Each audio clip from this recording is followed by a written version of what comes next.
Vajrasattva Samaya Manipalaya, Vajrasattva Tempetishta, Jriyanabhava, Situjanabhava, Sarvajanabhava, Bhaktanabhava. Sarvasiddha Medriyasha, Sarva Karma Sijame, Chidam Shri Bhupam Bhava, Bhagavan Sarvatata, Vajramami Nucha, Vajrabhava Mahasamaya Sattva, Ahom Te.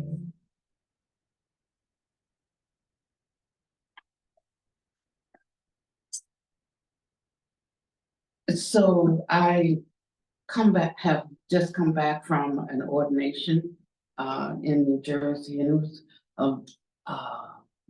a most extraordinary ordination, not one that I can talk about openly. We will just let things reveal themselves in the proper timing, and we'll talk about it with the proper phrasing when it is most advantageous to discuss it. But I'm particularly happy that this ordination was able to be sanctioned by the Bhikkhuni Sangha, because I've been waiting for it for a long time. So I have 24 years, and I am really the only African American Bhikkhuni, and this Bhikkhuni Sattva now makes the second. And so we have in Thich Nhat Hanh's lineage of Bhikshuni, Mahayana lineage. She's African American, and of course Sister Clea Grace is a I think she's Jamaican and Caucasian, and so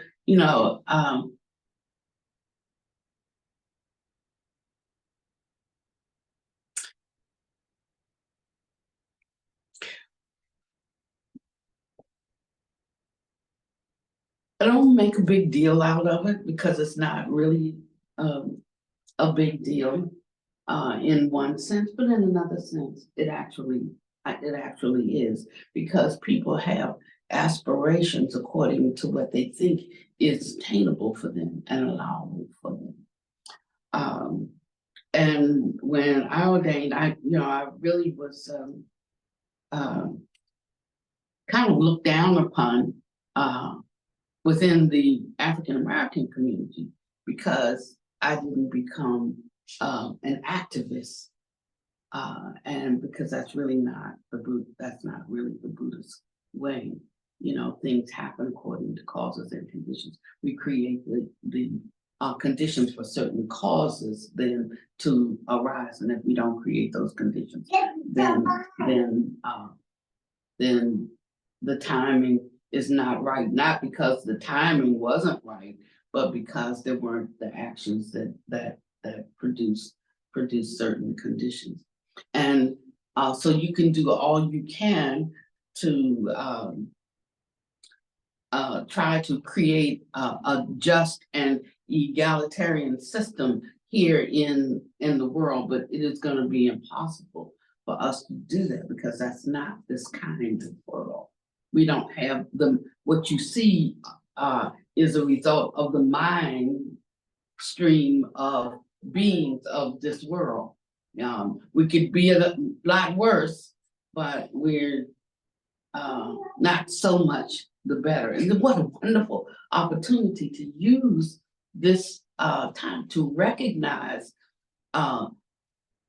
where we are in the stream of consciousness, and what good fortune is available to us if we work at cultivating and developing and improving the allowing prajna to inform our thinking and change our minds. I mean, that's the only way this happens. It's not through it's not through voting. It's not, although we should vote, but you do have to understand the limitations um, that ordinary humans have and what their classification is. I don't try to make a cat a human being. I don't try to make,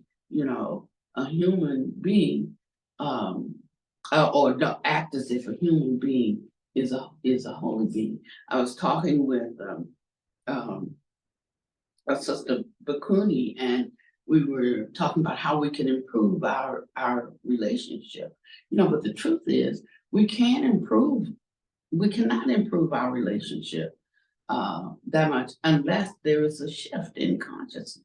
Because I know her mind, and as much as she might want to operate in the things she said she wanted, in the ways that she said she wanted to operate and relate to me, I know her mind. Her mind is not going to allow that kind of participation, So it's really no point in getting upset with her. It's recognizing, having the wisdom to recognize that mind is unstable and unreliable.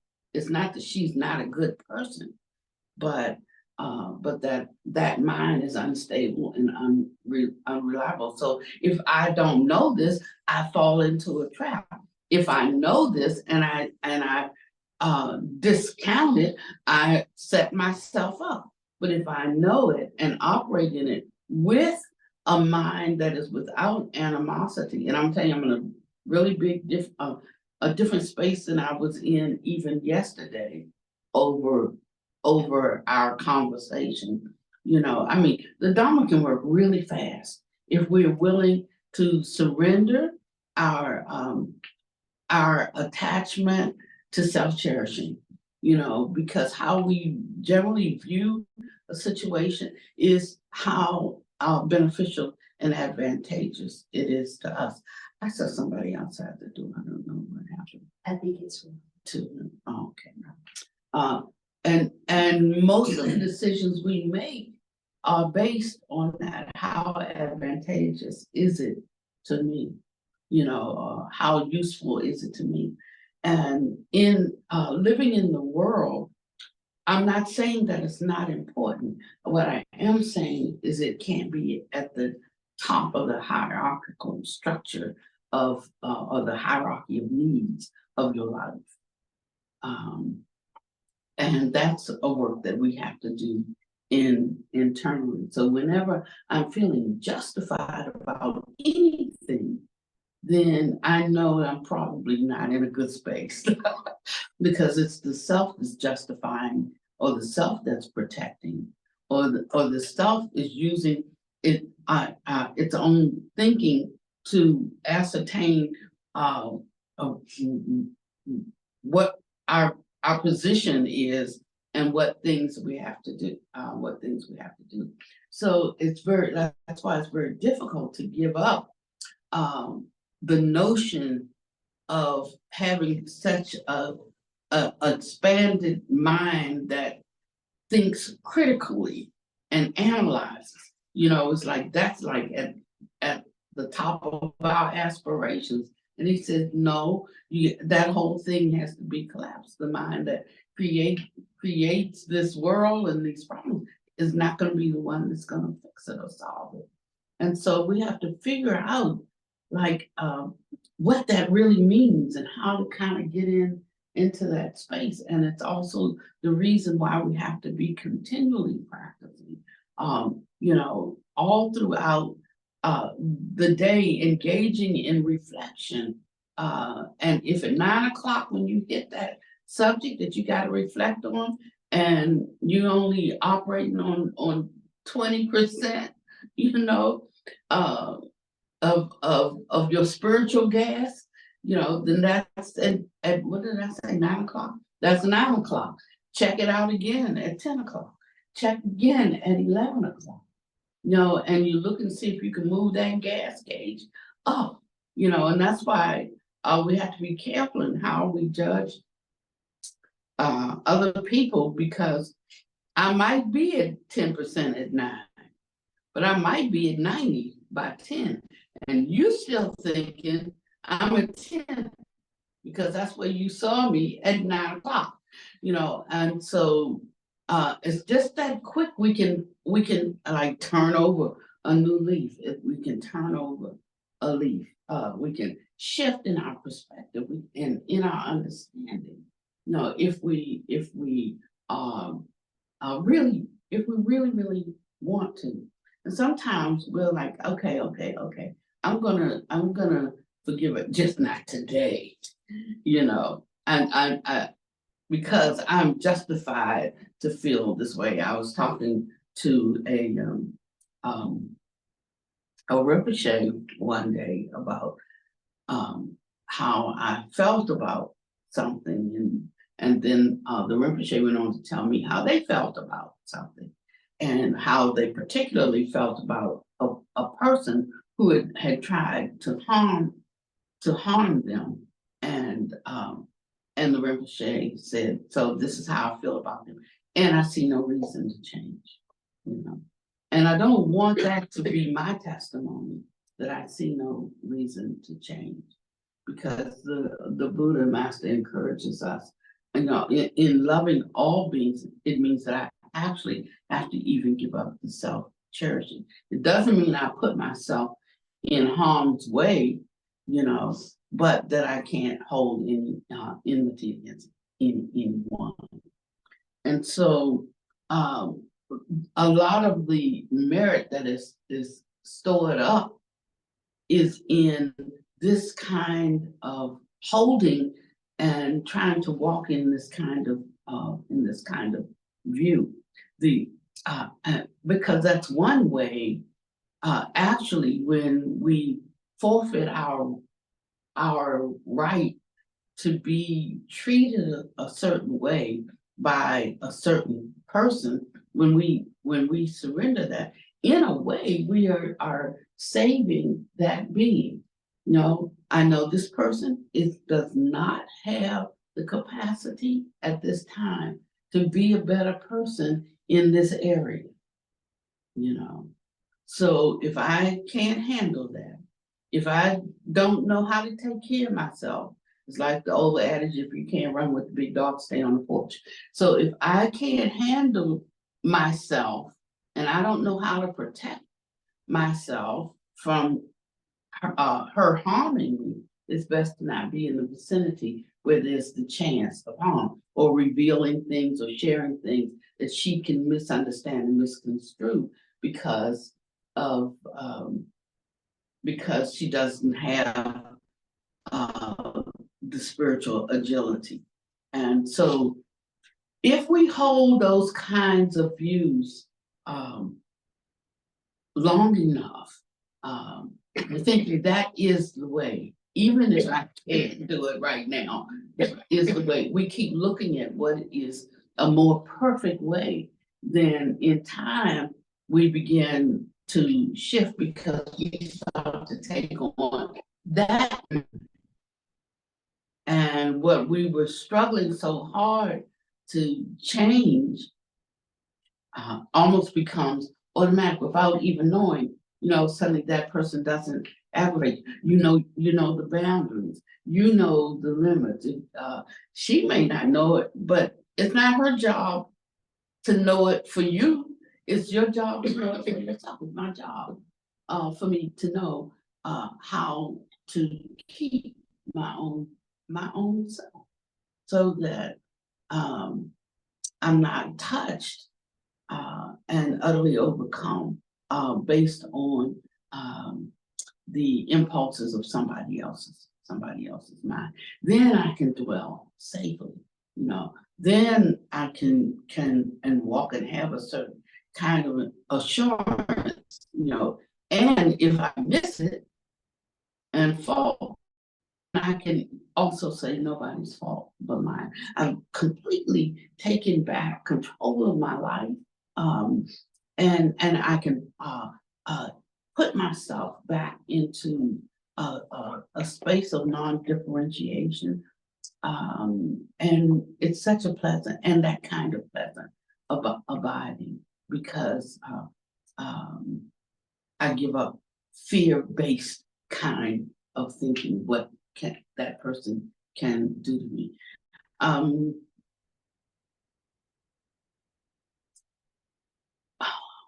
There's a saying that when I am strong, I carry myself, and when I'm weak, my master carries me. And it doesn't mean literally that the master carries you, but through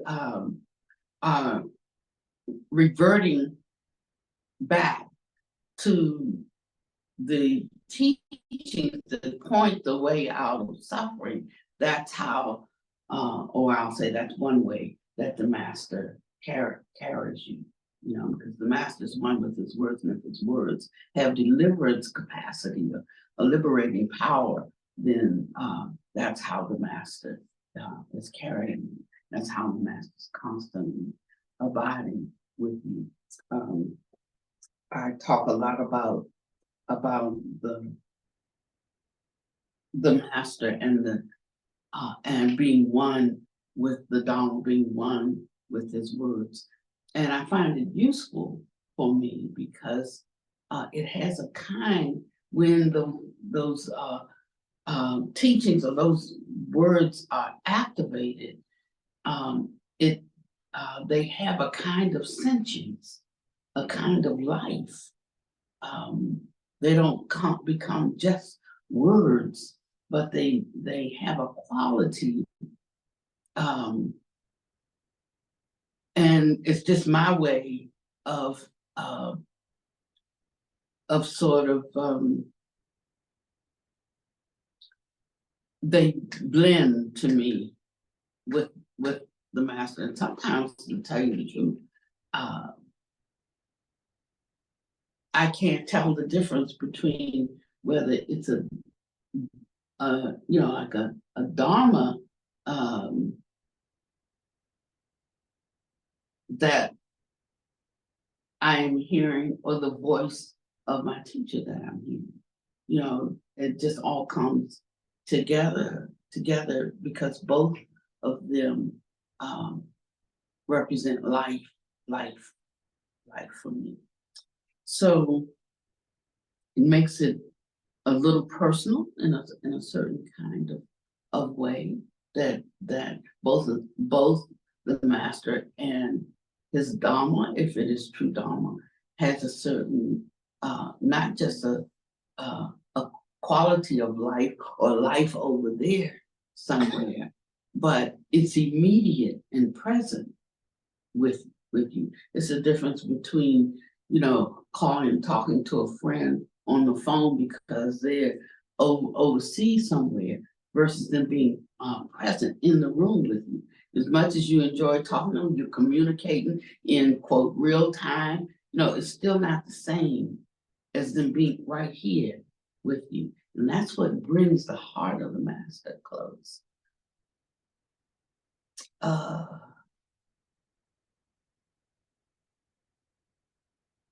Brings the heart of the master close to you, and it's like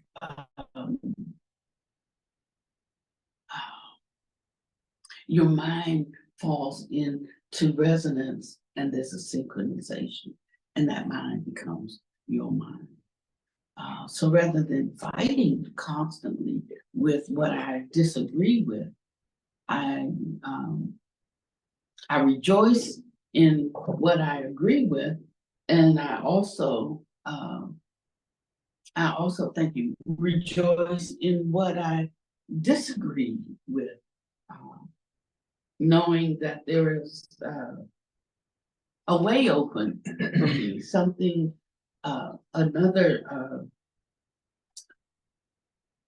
there is something else to know, something else. It's like Groundhog Day. If you wake up every day and the only thing there is to know or experience today is what you knew or experienced yesterday, last week, last month, last year, but I wake up every day knowing that I'm going to learn something today. Something's going to, just like click into place. it doesn't have to be a big thing, you know, but that truly, in like this conditional sense, every day is a new day, and every day I'm getting one step closer, you know, to the ultimate truth, and to the kind of mind that is, you know, just without offense.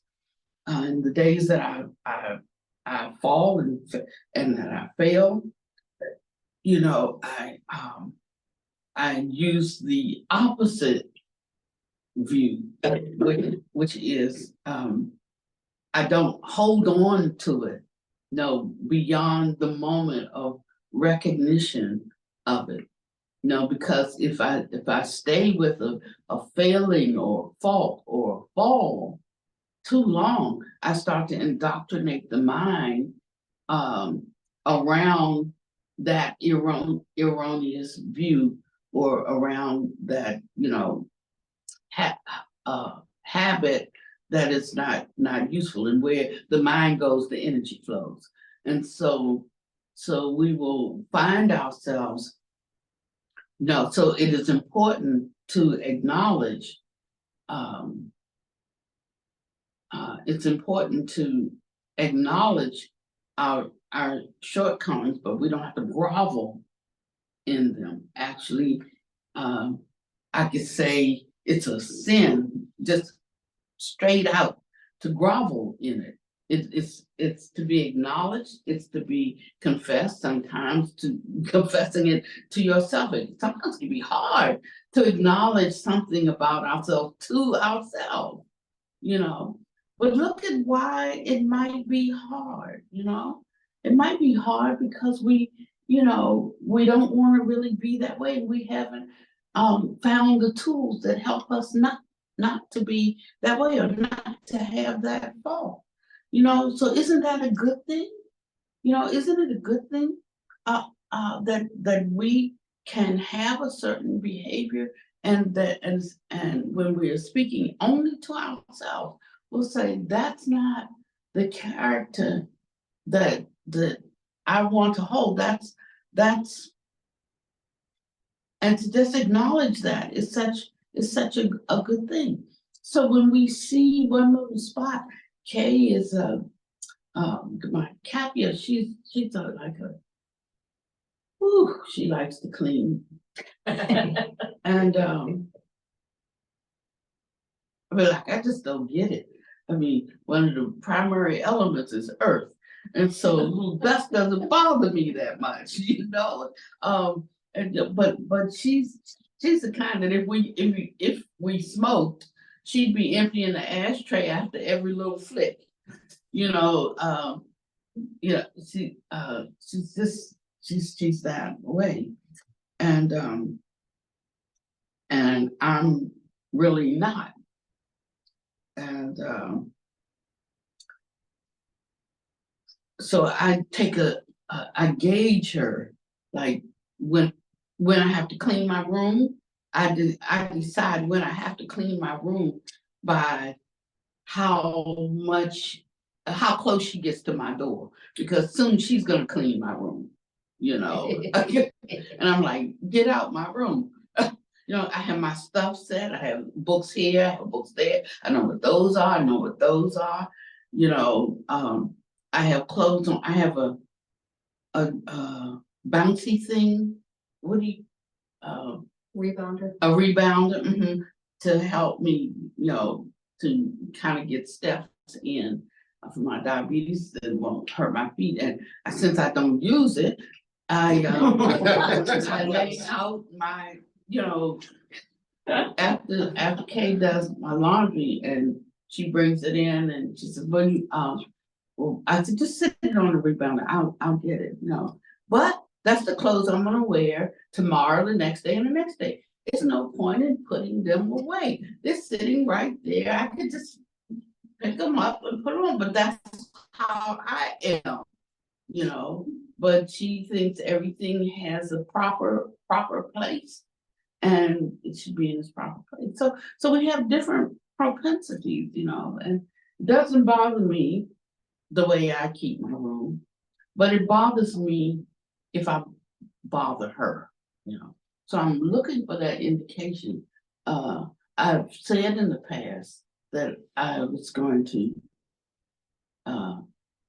try really hard to do better, but the truth is, I'm not. Matter of fact, I think I'm going in the wrong direction the older I get, you know, because I'm just not committed. I'm not committed to that. I am committed to some other things. Know what you committed to, you know, and in these ways we stop being liars. We stop lying to ourselves. We stop lying to other people. And these are little things, but they're big things because they set up habits or tendencies. I won't say habits.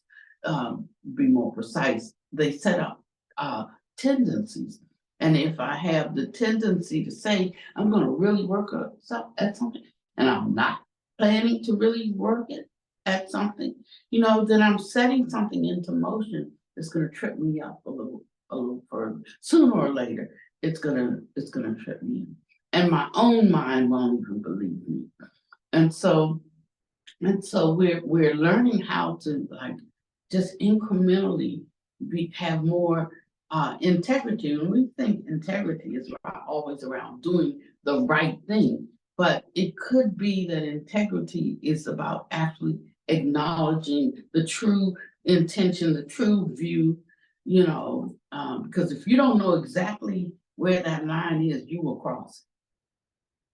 And so these are the things that we can continually spend our time on, interspersed with making offerings to holy beings and recognizing their providence in the world. Buddha Master says we should even, you know, we have beings who have certain capacities to support us. There we have mountain beings who guard the path. We have I have on my altar I have a Naga spirit on my altar, water spirit that I constantly, you know, ask to protect, you know, to protect me.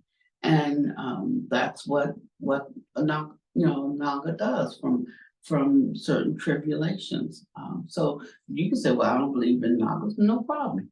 You don't, I do, you know, and so everything is not a matter of dispute.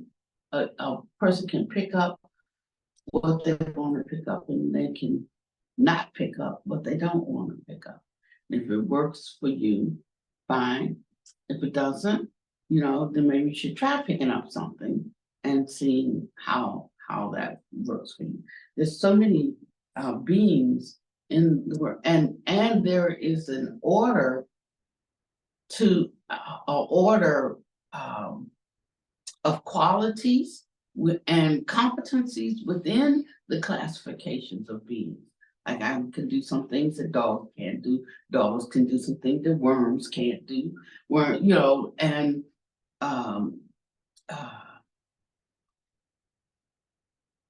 even when the Buddha, Devadatta was trying to kill Shakyamuni Buddha, he and Bimalasari's son, Devadatta and Bimalasari's son, he was a king who supported the Buddha. They made a pact and he said, I'll kill my father, the king. You kill, and Devadatta was Buddha's cousin. You kill the Buddha and you kill Shakyamuni and you take over the Sangha. And together with me ruling, you know, the kingdom and you ruling the Sangha will, you know, and they made that path, and Bimalasara's son was successful in killing him. And but when Devadatta attempted to push a huge boulder off of the mountain ledge to kill the Buddha, an ogre intervened, and that ogre was what's the wealth god? Sampala. Zambala. Was that ogre, and he from that point on, and from that merit that he earned in practicing the Buddha, he became acknowledged for that quality. And so sometimes we can study. I tell you, I really enjoyed Brian's Dome talk last week. It was rich and it was deep. How many didn't understand most of it?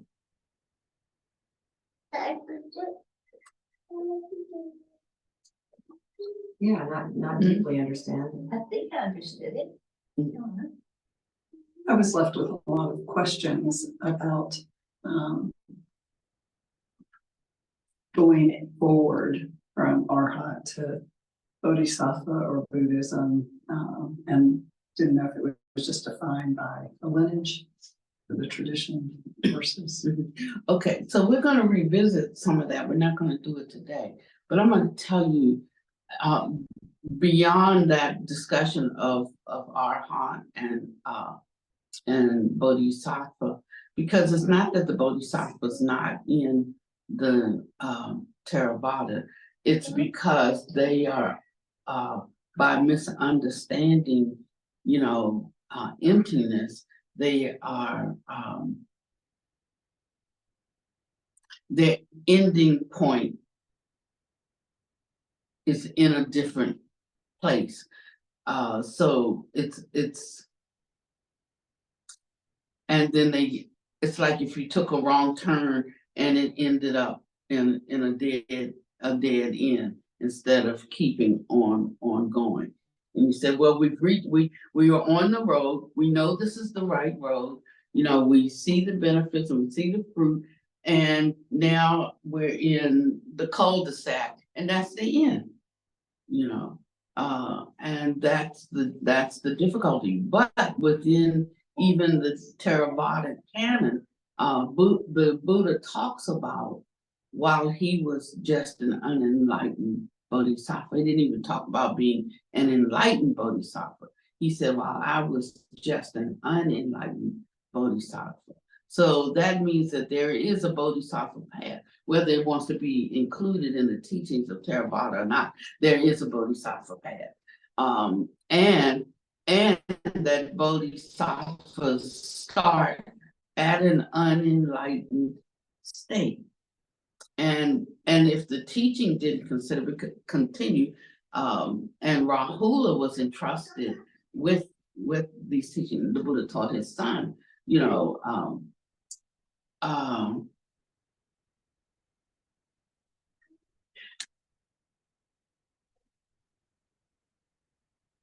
to be born the son of a Buddha.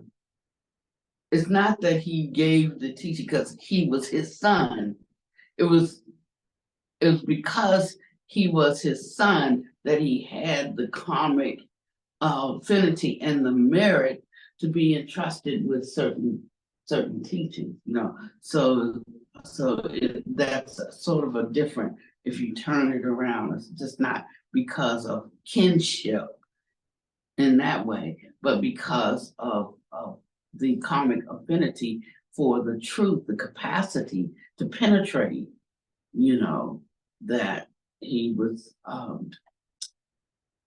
able to get some unshared teachings that weren't shared with the masses because they didn't have the affinity or they didn't have the capacity. And so, we talk about the 500 arhats that recorded what they could remember of Buddha's teachings, but they met 3 times over a long period of time. So it wasn't just the same 500, they were more. And as we are learning ourselves, wisdom comes through the doorway of unfolding revelation, So it doesn't. Somebody had asked a question. I think it was Reva about the turnings of the wheel, and the turnings of the wheel doesn't mean that it emerged at the time it became a shared dharma. But that it was already set, but it wasn't time for that teaching to be released, to a watch. So it stayed segregated amongst those who had the mind that they could not even penetrate it, but to even desire it, and there are many things that are apocryphal to the teachings. That means that even within the canon, that in other words that were added, over the hundreds of years, after the Buddha left, because the first book didn't come out for hundreds of years, and by that time, could you imagine?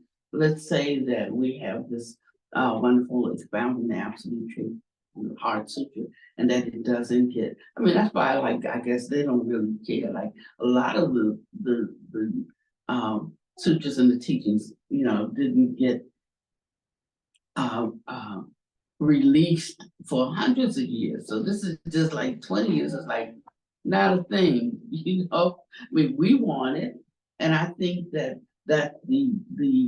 the earnest desire for it, accelerates or allows access to it. That's, that's what I believe, but it may not become like a truly, a shared dharma for everybody for hundreds of years, or maybe 1,000 years. Just like the teachings of many of the other great patriarchs. So in 1,000 years, what I know is that even in our languaging can change. I had a very old edition of a Bible, and it said that he shall let until he is taken out of the world. And at that time, the word let meant hinder. He who hinders will hinder. Speaking, of the wicked one, the evil forces. He who hinders will hinder until he's taken out of the world. But now let means to allow. So he who allows will allow until he is taken out of the world. So today, that same scripture, instead of referring to the wicked one hindering and continuing to hinder until he is chained and locked up in the abyss, it is now related to the Holy Spirit until the Holy Spirit steps out of the world and they're plunged into 1,000 years of darkness. You see, so that's two opposite views.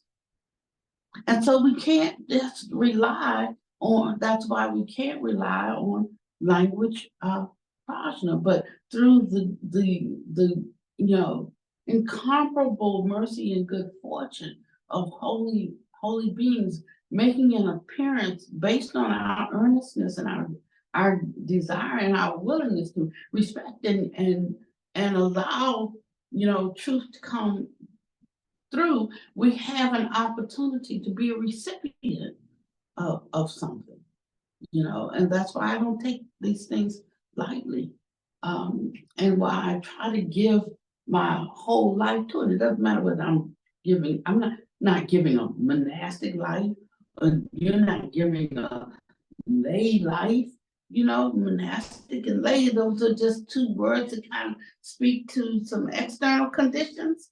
And but it would be better to be a good lay person than a bad monastic, you know. I mean, so you can't just go by outward signs is what I'm saying. But the ones who write the book, I mean, you know, it's their story. So the book was written by monastics. So basically, you know, monastics like rule, but when as you're living your life, you are writing your own true story. We were talking today about AI and rehearsal, and for so many years, you know, people would ask me to write a book, or publisher would call me, and I didn't have time because I wanted to do things, so I was busy doing, you know. But then when you're old, you got a book out, no, you know, and so they like literary stuff. They like to read people's stories. They're not going to do those things, but they like to read what somebody else did and say, wasn't that great? And have you read? And so I said, well, now it's too late for me to write a book because I can't half remember my life. I can't get the dates right. I can't get the order right. It's all in there. But, you know, so I said, so they were talking about AI. You just say some stuff to AI, and AI figures out like how your style of speaking and whatever. You just drop a few facts in and it'll write it out just as if you said it, you know. And I said, my goodness. I said, well, that'd be the only way a book gets out. The AI would have to write it. That's how I'm thinking right now, just in case one does come out. But we have all of these things that are out here that speak to or give a representation of who we are, and where we're being led is to an internal authenticity and security that allows us to walk fearlessly and in this world, and with a joy that the world didn't give us, so it can't take it away, regardless of what we might even have to go through out here. So sometimes I say that the one who, you know, suffers much is the one who receives the most in knowledge and in knowledge of the truth, in knowledge and knowledge of the truth. The one who endures, who goes through much. On Sunday, Brian talked about Bimala Curdy being sick. You know who Bimala Curdy is, right? With it, well, first incarnation of Dorje Chang. yes, Bimala Curdy's first. I didn't hear him say that. Did he say that? I didn't. He didn't. Yeah, but if you look at the lineage tree, he's the first. When he spoke, Bimala Curdy, didn't he sound a lot like or I said Buddha Master sounds a lot like Bimala Curdy because he was the second Nirmanakaya of Dorje Chang.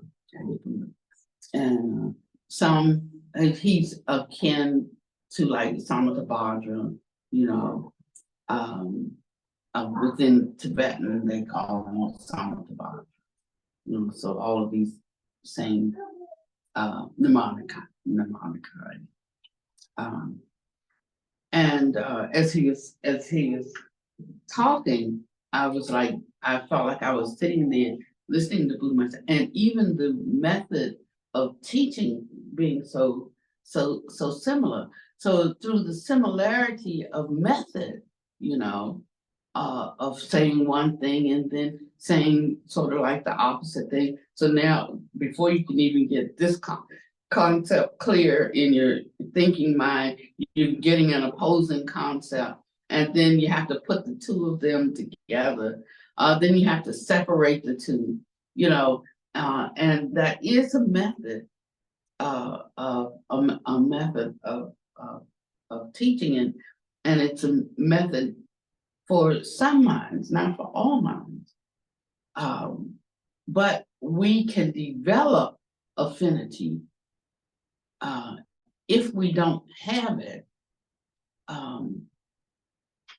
So some people will encounter a teacher, and they don't really have affinity for that teacher, but they have a certain affinity, to know the truth and to overcome something in their life. And if they stay long enough, so you got two choices: go find one that you got affinity with, whether they help you grow or not, or stay with one that you don't have affinity with, but you're seeing growth in your practice. And then that's a choice of whether you want a feel-goody experience or whether you want to penetrate, to penetrate the Dharma.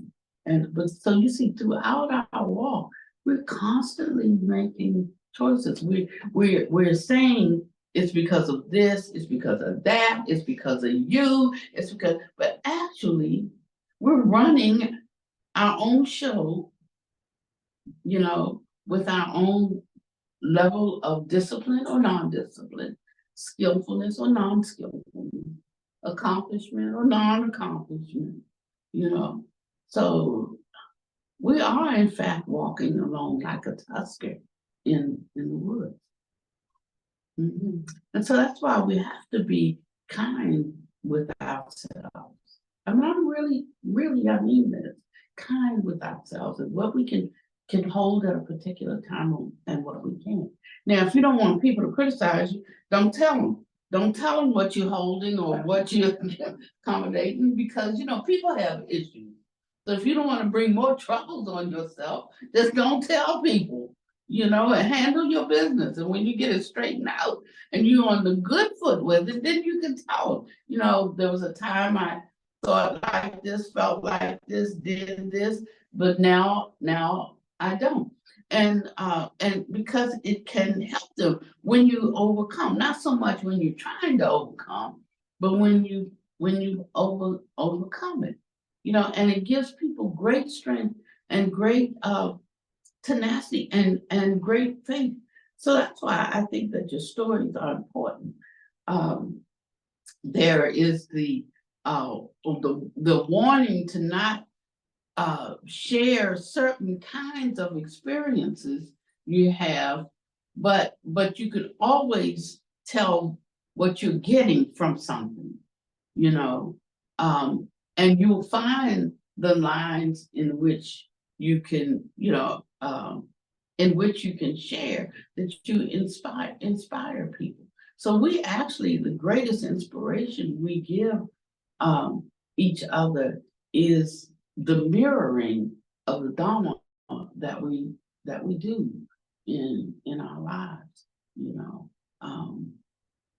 and sometimes we can do it so well. It's like Joe. I'm always praising Joe because I said, Joe, I can like just tell Joe something and he's disagreeing, and I say, Joe, da da da da da. He said, okay, thank you. And that's it. I just found out, was it yesterday? That Joe had ordered against me. Like, I went home and I should have said this. He covered it up so good, so well. All that time I've been praising Joe, Nix. I'm just kidding.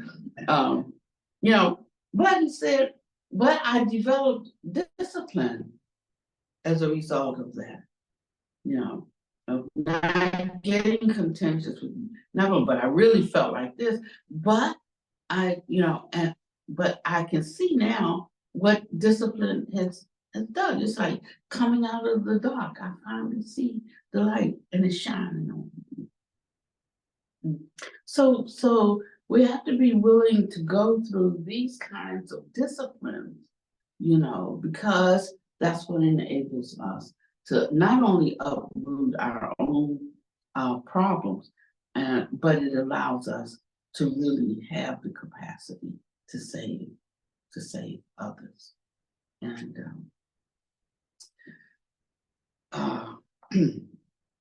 so I wanted to close out from 2 or 3 Dharma talks ago, because I think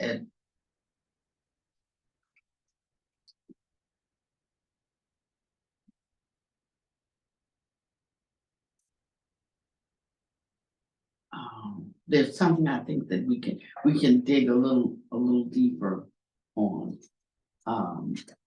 and that is within samsara, that there is no permanent Dharma.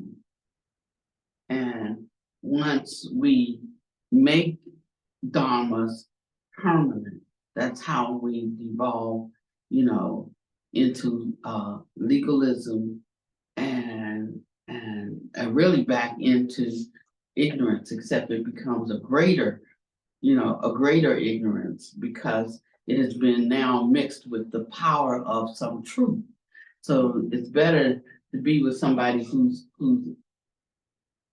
ignorant, than somebody who knows a little, if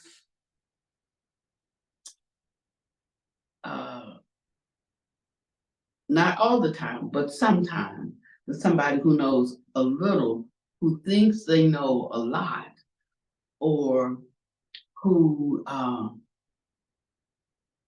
and that's why we always search for,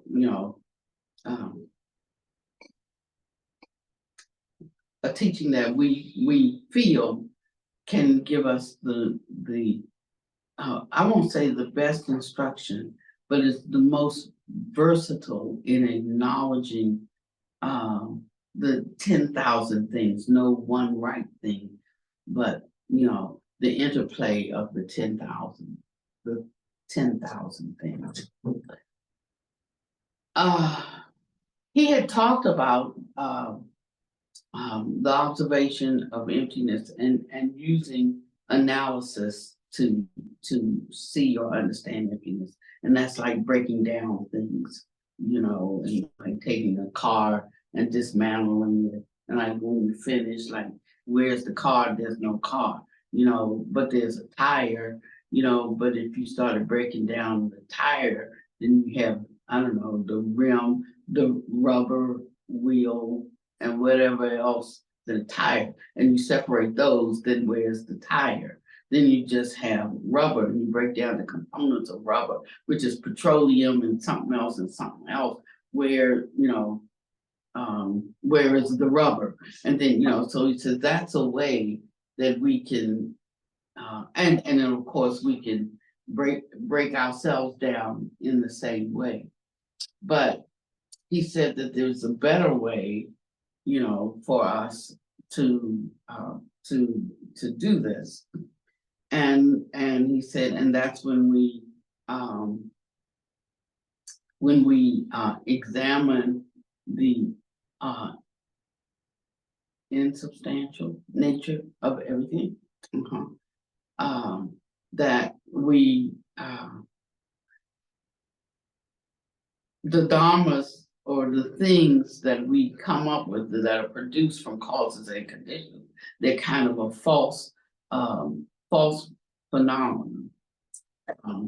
If we use the observation of emptiness as the basis, rather than the breaking down of the analysis of components. And so in the beginning, we learned how to break things down. Cut milk, you won't find honey body. You find this, and this. Cut that down, you won't find that. You down the corpuscles and blood, keep cutting, and and but he talks about another way of doing it. He says, therefore, based on observation of emptiness through dharmas produced from causes and conditions are kind of false phenomena. They are formed through temporary gathering. So analysis involves what?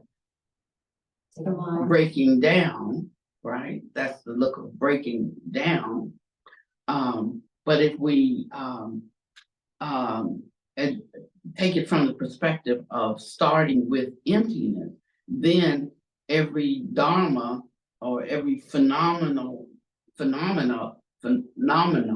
every, yeah, that's singular. Phenomenon, singular. No, it's Phenomena. plural. Phenomenon is plural. Phenomenon. Is singular. Phenomenon. So every phenomenon, that means sentient phenomenon or non-insentient phenomenon. He says if we start with emptiness, then we're not breaking down. We are starts with a C. Constructing, building up. Conjuring.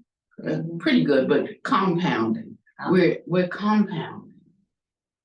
And so that means that we're adding things, and when these two things come together, they create something, or something is formed through the compounding of these things. So it helps us in a way, instead of to more easily understand how to deconstruct and go back to the original, rather than breaking down something and trying to see like where is it? What was the beginning ingredient? And so they teach that now we can see the temporary nature of adding something. It's like if you making a clay image of something, and you take a lump of clay and you start forming, and you need a little bit more clay, you take more, and you add on, and something else, and you add on. So now it becomes easier to unpick, because you start and you'll end at no thing, until no basis for an individual thing. And so this illusory helps us to see this illusory nature, or this illusory view of life, like a dream, like a bubble, like a shadow, makes it easier for us to penetrate the concept of emptiness and move to the experience of the dispersing of that which is compounded. And so for a long time, it was very difficult, for me. And that's why otherwise, when you start analyzing and breaking down, you're going to end with a kind of nothingness, emptiness, And so he says that's why it's better to think of all of this as an illusion, as opposed to how we were originally introduced to the concept of analyzing. Analyzing, you're using your mental faculties, whereas with thinking of it in an illusory way, it's sort of like just shedding, and it's easier to shed, to drop something off, than it is to penetrate it through analyzation, because we can only analyze to the capacity of our intellect, and it's not possible for our intellect, to grasp, take these concepts from a mental construct to reality. It can't get in that field, And so first of all, one has to have some understanding of field, some understanding of area or placement or abidance, where one is abiding. That's why this talk about time that we did on Tuesday, I tell you, like, it was really good. And I'm saying, don't think that we understand this, and intellectualize around this time, because we don't, we all may have our different aspects of understanding of it. But if it was easy enough to read a page and a half and know what that was, anybody in that room that thought they did, oh, I know what it means. It means it's like, no, but just getting a little piece of something and keep adding, to that. And we can begin to have a movement. We move from the place that we're seated, and that movement it's wonderful. I don't care how soft a cushion is.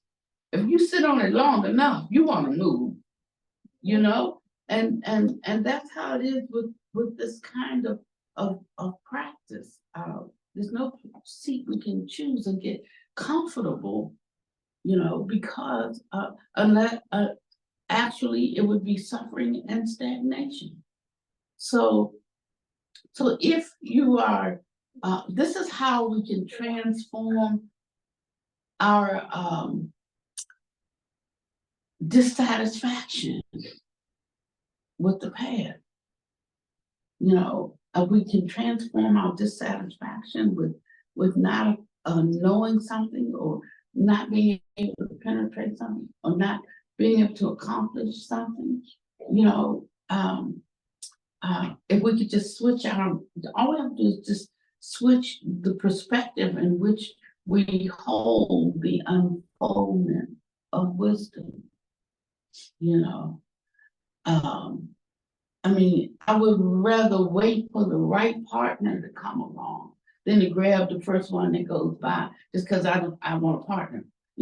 So it's so it allows us to have some discrimination, in wanting to and patience that's born of wanting the to be part of the nobility. I never had much feeling around the word noble. We talk about the noble sangha and the Eightfold Noble Path. Like, noble had some kind of a European connotation for me that I didn't resonate with. And so when I think of nobility, I think of nice, the Europeans. I just didn't resonate with it. But now I'm getting a sense of the quality of nobility, that's so different. Because if I don't, I will never have the sense that I am noble. That the character and the way by which you like just move, and that ways that you hold things, and the deep integrity and authenticity, and this is something that is cultivated in you through all the practices that we do, through holding the Dharma loosely, so always looking to know it more fully, so many of my students walked away from me when I said there is much more to learn, and I no longer consider myself a teacher, because I'm tasting something that shows me that there's another whole category. It's like leaving from being an elementary school teacher and going to be, a university professor. Yeah, They may both be very good at their jobs, but one has a certain um, um, level of development. Like I know how to talk to children, but if I want to be able to sit at the table, run with the big boys, there's more I have to investigate. There's more I have to discover and learn. There are more practices I need to purify my thought, speech, and mind. There's more. So far as I'm concerned, I'm uncertificated and uncredentialed. And if I am, and I gave you one, then as far as I'm concerned, with you, you are too. And if we wanna go again and go further, I invite you to come. I mean, they still carry on a dialogue. They all meet together. They think I'm so far off the track because it took a kind of humility and a stepping back that they could not do. And so my heart is continually with them. I think there's a scripture Bible says, train up a child in the way that they should go, and when they're old, they'll not depart from it. But you don't go from child to old. You have all these in-between states, steps. And so sometimes they vector off, your child goes bad. He says, but that's not how I raised him. He'll get straightened out. He will return. And that's a great hope I have for all of my Dharmacharya students. I have the great hope that they will return. And some I didn't train, I only got them at the end. Most of those at the end. And they came out of a different system and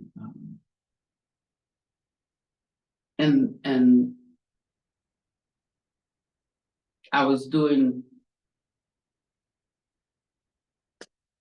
some other teachers that I respect a favor because in their setup they had to close and I was open and I took on their students and took them through the program and it had its value because some of them had jobs, positions in the world, chaplains and so forth, and they have to have certain credentialing and they have to,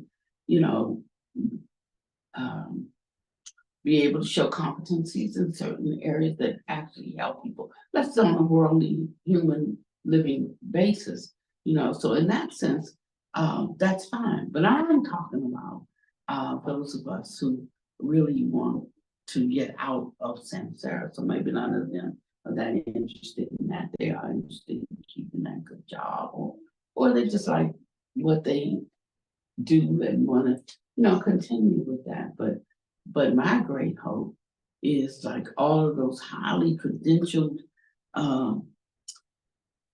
people who wanted to be Dharma teachers or whatever. And that's like the king that sent the invite out for all the noble people to come, for a banquet, and none of them showed up. And then he told his servants, go and open the doors wide and everybody in the community could come and feast with the king. So there are ways that we can understand things that, through metaphor and through allegories that give us more of a sense of how to hold interaction in this world together with spiritual aspirations, spiritual things, and not to be so moved by what we see on the outside or who we see, but he said a monk is one inwardly. So it's really about knowing ourselves. And I'm gonna end in less than 10 minutes. So he says that Buddha Dharma often speaks of all entities being empty in essence. He said, in this aspect, my view differs from that of some other masters. They think that all dharmas produced from causes and conditions have the property of separating in 6 directions. Moreover, they think that separating in 6 directions can eventually result in total non-existence, hear me, of that object. So it will no longer exist. That is the Theravada. But I know that such total non-existence is impossible. I know that the separation or division of the object will never end. Each particle is again 100 billion of the former particle. Thus, the absolute truth is that all entities are empty in essence. The union of causes and conditions is called perishing. In the end, all conditioned dharmas are in the process of impermanence.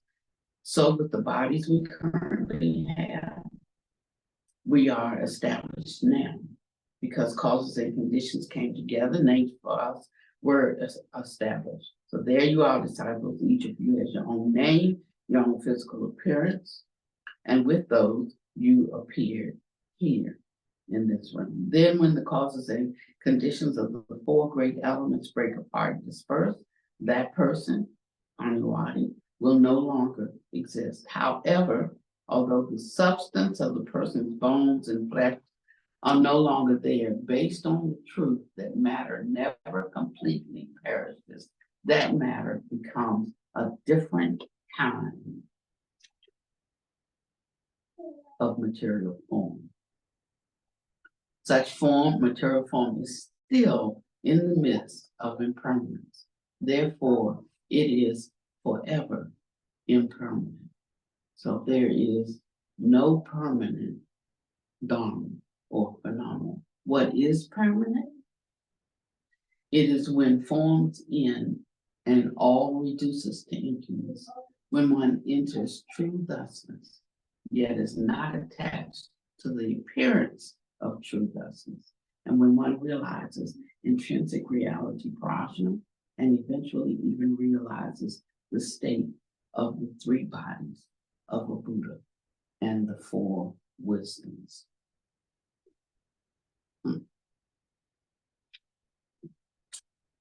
What I have just explained to all of you today is not the meaning of the worldly truth regarding the 2 extremes of nihilism and eternalism. And I wanted to bring that up because I wanted to bring a little completion or integration to Brian's talk. It's not an extreme views of nihilism and eternalism. So if we're thinking like this Mahayana Vajrayana is the complement or the flip side of nihilism, then we have still missed it. Because that eternalism is like the eternal abiding of Pannavati. So a lot of times I think about Pannadipa, but I think about the Pannadipa I knew. There's no Pannadipa now. So somebody asked me, could they make Pannadipa their Yidam? And no.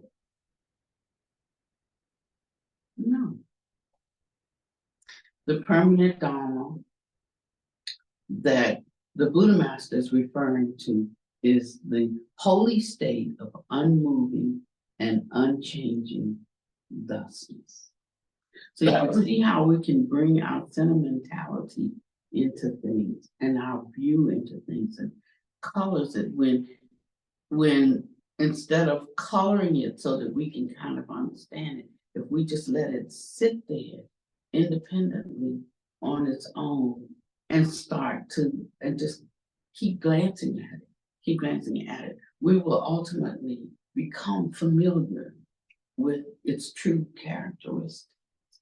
You know, but before we can become familiar, we're changing it to align it to our way of thinking. You know, it's either the yeah, but, you know, or we just, you know, say it like it's said like this, and they say, so in other words, and then they say it like this. Just leave it like it's said, you know, and just keep glancing at it, keep glancing. There's, you know, like so many tongues. How do I know who's who, you know, but I had to just keep glancing, and I'm saying like, who is that? Keep glancing, and yeah. And then I start to know the difference between who's who just by the glancing, not penetrating anything, you know, through analysis, assessment, any of that. But I just keep glancing, and I come to what? Know that is for Kuan Yin. You know, that is whoever that is. That is whoever that is. That is whoever that is. But what am I doing? I'm not analyzing anything. You know, I'm just glancing. Just that easy. And so we have this invitation, yeah, of how to penetrate deeply, and how to enter the Dharma deeply. And it's through this kind of easy way. And it'll do more for you than the kind of rigorous efforting of the human mentality, the struggle. The last thing I want to say is that when we were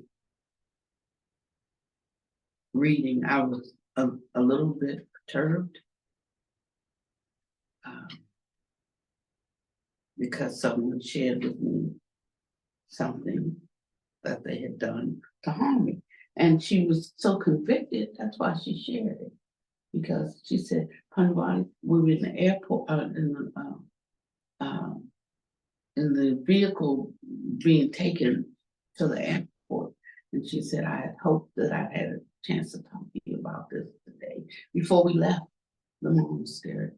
She said, but since we didn't, and when we get to the airport, we're going to split off into two different directions. And I got to tell you this.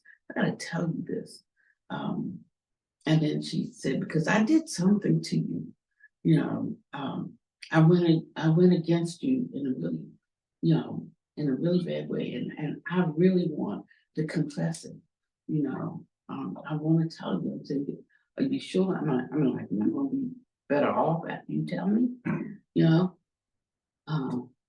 And she was like, you know, but she said, but I feel so bad about it.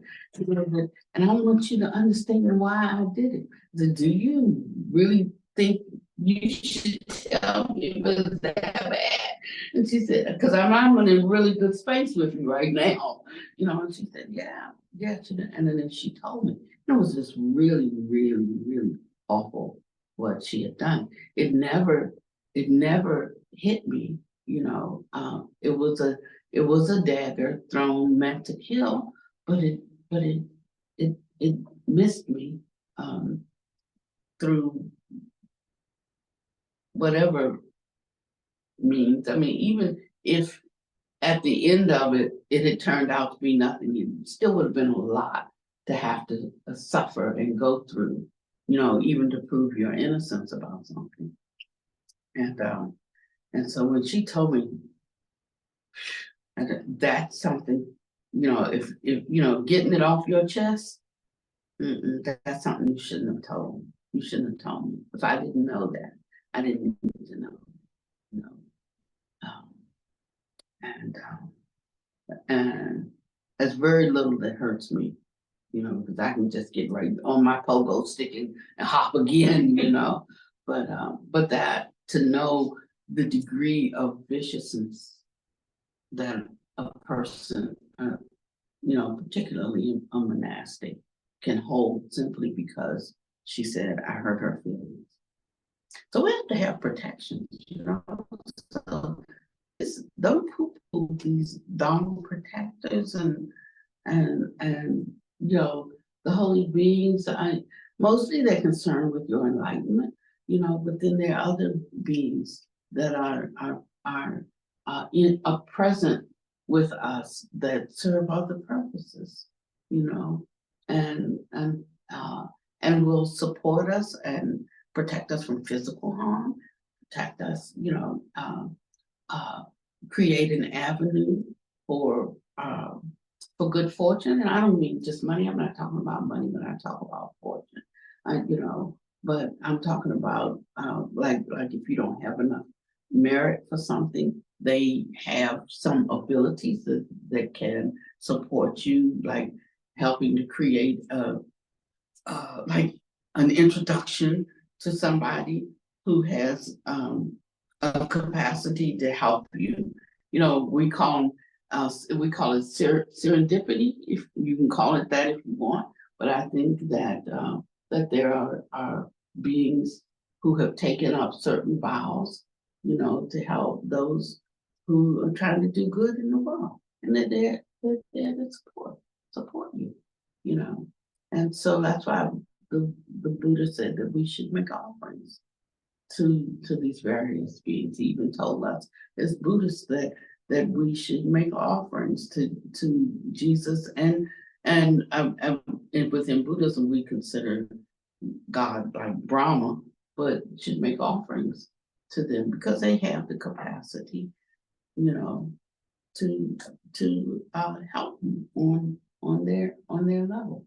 And I have just found that sometimes it helps to have good friends in high places because you don't always know what somebody's trying to do to you, you know. But I just told her that you shouldn't have told me that. You know, I said, because now I have to process that. And right now, you don't want to be in. And I did, but I felt really bad for 2 days until I got to the Dharma yesterday. And you all, you know, by just the Dharma that you all had selected to share, it just truly healed me. And what I realized, and that's why I had a breakthrough in that Dharma. It took this unfortunate situation, a circumstance, or revelation to actually give me a breakthrough in the Dharma. And they seem totally unrelated, you see. But what I recognized is that I had something in motion that was creating time and a cycle of life. And he was talking about that very thing, that time did not exist. And as he was explaining to us how time does not exist, how to look at it, how to shift your from a concept that we hold, I recognize that all of what I called my feelings about this situation and all that, it was all like motion. I was in motion, I was moving. You know, I mean, there was the literal motion, and he was grinding me to a halt. And in that halt, in that stopping, there was like the ceasing of time and everything that exists within the concept of time, which was this whole situation with her. And that's why I can be a different person about it today. I might slide, you know, and I might have to come back to this again and again until I'm tethered to the truth. But that's how we change it. See, and for that, it takes a Dharma that's not a materialistic Dharma. So I hope today's talk has been helpful to you, and somebody will close.